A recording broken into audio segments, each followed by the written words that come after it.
We want to tell you this morning about an incredible team of unheralded journalists. They're the CBS News National Journal off-air reporters.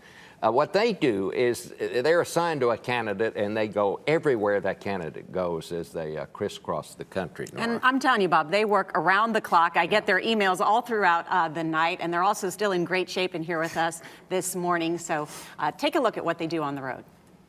Hi, I'm here in West Des Moines at Paula's Cafe covering Michelle Bachmann. Today she has obviously a big gaggle of press here. I've been up since 5 a.m. this morning. She had an early show live hit, and now she has a rally at 9 p.m.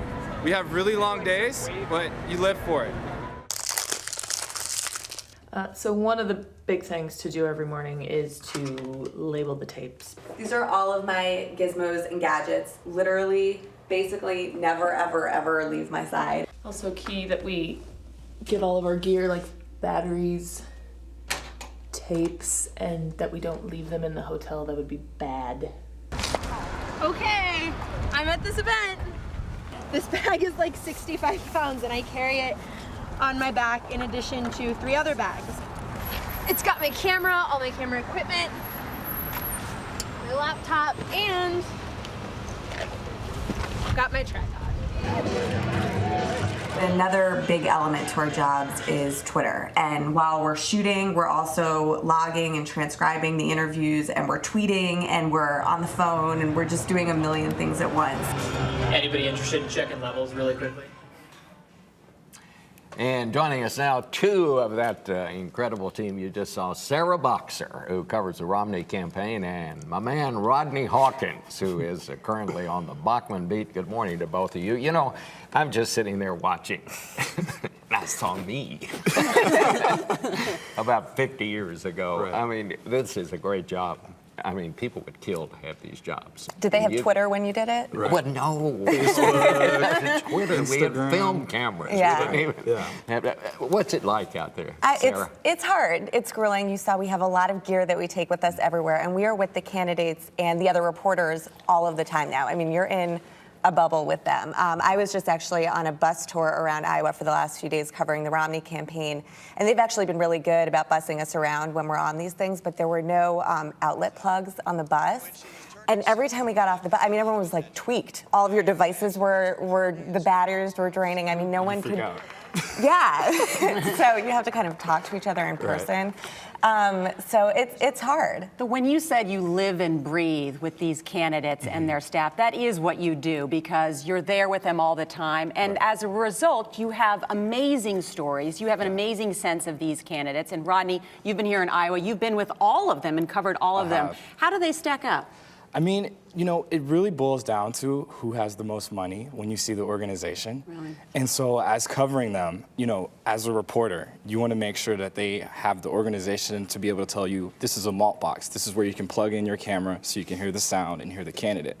And that determines what you think about that candidate, whether or not they're organized or not. And really, you know, I've been thinking that Romney has stacked up the most with that. He's really been able to have that advanced team to tell us where to go, what to do, and I felt really comfortable there. Yeah, I mean, I actually often tell some of the Romney staffers that I think that in another life they could be TV producers because they know what kind of shots look good, what to frame behind him, how to set up the crowd around him. I've covered a couple of the different candidates just sort of popping in and out here and there, and it's really kind of not the same sort of big visual effect that the Romney campaign really has. What's the biggest surprise that you found? I mean, what have you learned about somebody you thought, well, God, I never knew that he was like that? Or For me, I've covered Rick Santorum for a while, Senator Rick Santorum, and there was this moment about 2 weeks ago where we were in this small town, and it was like an Amish town, so he would go to each of the storefronts and visit each of the people there, and then there was a brewery. And we're like, okay, he's just gonna come in here, say hi, do his thing, and leave. No, he goes in, there's taps all there, beer taps, starts drinking, says I want 4 samples, then gives us like this whole long list of all the beers that he drinks. And I'm just like, really? Like you're a beer connoisseur? Is that what you're telling us? Yeah. Right, and I'm just like, well, you are, you know, from Pennsylvania. And, but it was just a great moment just to be able to see him, you know, comfortable in his moment. And then he watched the football game after that and I asked thought you us were to going join to tell him. us how many different colors of sweater vests Oh, he has. yeah, You know, I mean, he has a New Twitter York account Times for even that. has. He has a Twitter account. Yes, for there the is a sweater vest? Twitter account for it. Yeah, his How sweater about you, vest. Sarah? You know, we actually we chartered with Governor Romney a couple of weeks ago, and the first time that we chartered with him, we were seated by the campaign, and I am one of the smallest, just in stature, sized reporters who's covering him, and randomly was seated in the exit row, which is quite large. And multiple people on the flight, including Governor Romney, came up to me quite nervously and asked if we were in an emergency, if we would be okay with me. Emergency. We got to say goodbye. Thank you, everybody. Sarah. Great job on the Rodney. campaign trail.